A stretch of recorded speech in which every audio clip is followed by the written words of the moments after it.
এই আইন নিজের হাতে তুলে নিয়ে আইনকে নিজের মতো করে ব্যবহার করে যারা এই হত্যাকাণ্ড ঘটিয়েছে আমরা তাদের বিরুদ্ধে আইনানুগ ব্যবস্থা গ্রহণ করব।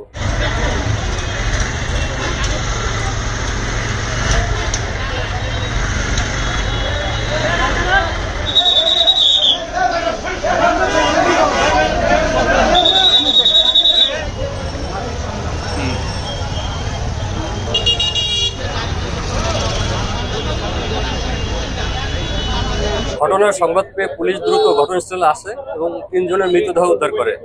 পরবর্তীতে আহত অবস্থায় ওই ফ্যামিলির একজনকে উদ্ধার করে পুলিশ দ্রুত হাসপাতালে প্রেরণ করেছে। পুলিশের পাশাপাশি যে কোনো সাধারণ নাগরিকের সামনেও যদি কেউ আমলযোগ্য অপরাধ করে, কালার এক্সপার্ট, জর্জ স্যাপ এবং মাইল্ড অন হ্যান্ডস টেকনোলজি সমৃদ্ধ অরিক্স ক্রিস্টাল ওয়াশ আপনার লন্ড্রি এক্সপার্ট অপরাধী হয় তাহলে তাকে আটক করে পুলিশের রেকর্ড দেওয়ার কথা। বাট এই আইন নিজের হাতে তুলে নিয়ে আইনকে নিজের মতো করে ব্যবহার করে যারা এই হত্যাকাণ্ড ঘটিয়েছে আমরা তাদের বিরুদ্ধে আইনানুগ ব্যবস্থা গ্রহণ করব।